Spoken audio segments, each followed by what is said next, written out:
प्रभु। तो उस भक्त ने कहा कि प्रभु जो आपकी इच्छा वो दीजिए।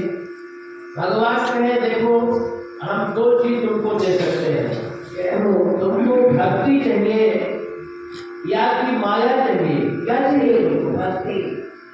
तो भक्त ने कहा कि प्रभु पहले ये बताइए ये दोनों में अंतर क्या है, भक्ति क्या है और माया क्या है।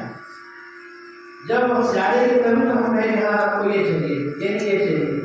भगवान कहे देखो माया ही तुमको चाहिए तो सदा सदा के हमेशा माया से तुम नाचते रहोगे। फिर सदा माया कर फेरा ताल कर सुभाव घेरा आकर जाल राम चौरासी जो भी भ्रमत यह जीव विनाशी। ये जीव जो है तो जमनेश्वर के गुलाम हमेशा चक्कर ही काट रहा है, फिर रहा है। उमा दाल दोषुत की लाई समय नजावत राम गोसाई। भगवान की माया की कोई मांगता है तो भगवान की माया से हमेशा नाचता है। और भगवान की भक्ति चाहिए तुम्हारे भक्ति से हम नाचेंगे। यदि माया चाहिए तो माया से तुम नाचोगे और यदि भक्ति चाहिए तो हम नाचेंगे। तो देखो हम ये देख रहे हैं आप लोग भगवान की भक्ति से नाच रहे हैं और ये नाचने का प्रेरणा कौन कर रहा है? ये नाचने का प्रेरणा मेरे प्रभु कर रहे हैं। और प्रेरक रघुवंश विभूषण परमात्मा प्रेरणा स्रोत है।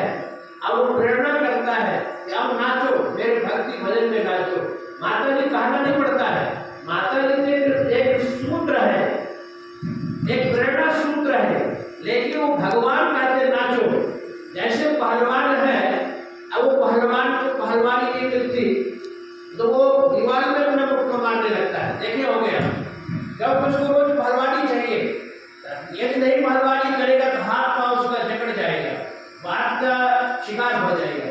तब उसी प्रकार से जैसे पहलवान अपने आप को रोक नहीं पाता, ऐसे जो भगवान का भजन करता है, भक्ति भाव करता है तो अपने आप को रोक नहीं पाता। परमात्मा प्रेरणा करता है, वो अपने आप नाचने लगता है। बोलो राधे राधे। तो ये भक्ति और भजन से नाचना है, ये भी एक सत्संग है।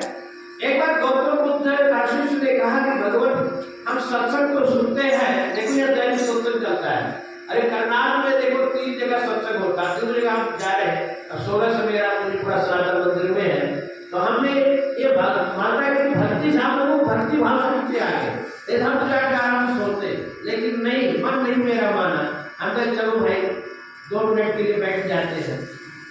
तो वो गौतम बुद्ध का शिष्य ने कहा कि सत्संग तो बहुत सुने, बहुत सुनते आए, आप लोग सब सुनते हैं, ये सत्संग हमारे जीवन में उतरता क्यों नहीं?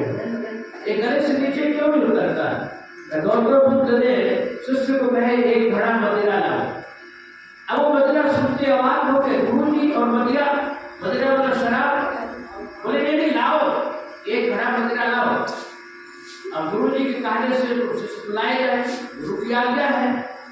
अब गुरु के बातों में कुछ तो उसमें है, उपदेश है। उसने मदिरा लाया, अब गुरु जी के इस मदिरा को पीना है।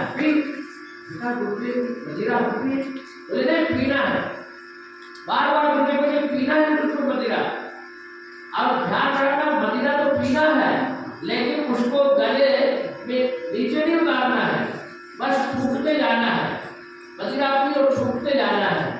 उसने ठीक गुरुदेव, अब वो मदिरा पीते पीते पूरा घड़ा खाली कर दिया और फूकते गया गले से नीचे नहीं उतारा। गुरुदेव ने कहा जो भाई मदिरा पी, अपने गुरुदेव पूरा घड़ा खाली कर दिया। बोले तो तुझको नशा आया? बोले जब गले से नीचे उतरे नहीं तो कैसे नशा आएगा? बोले गुरुदेव बोले बस बेटा यही तो बात है।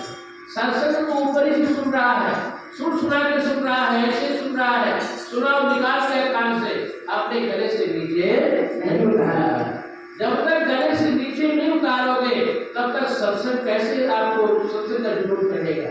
इसलिए सत्संग को गले से नीचे उतारना है, व्यवहार में जीवन में लाना है, तभी हमारे सत्संग चलेगा। हम सत्संग में बैठते तो हैं लेकिन कथा सत्संग में बैठे, कथा में हम बैठे, खाली कथा बैठने से नहीं, कथा हमारे अंदर कितनी बैठी है ये हमको देखना है। सत्संग हमारे जीवन में कितना उतर रहा है ये देखना है। इसलिए कहा गया है कि अन्न का कण और सत्संग का क्षण भी नहीं छोड़ना चाहिए। बोल रहा है जय हो।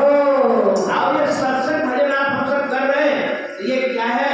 ये परमात्मा से मिलने का यही साधन है।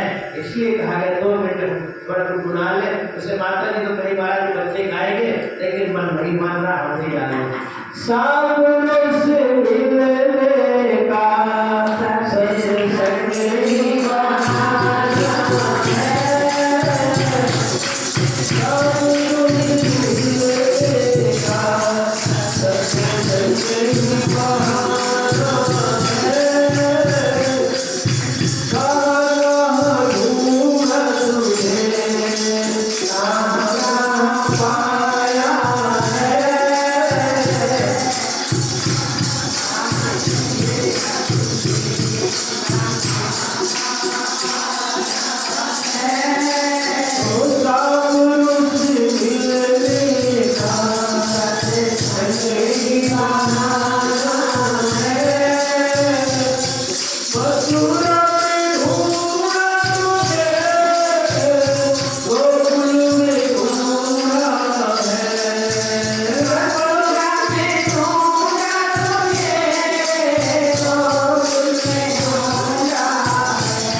Yeah.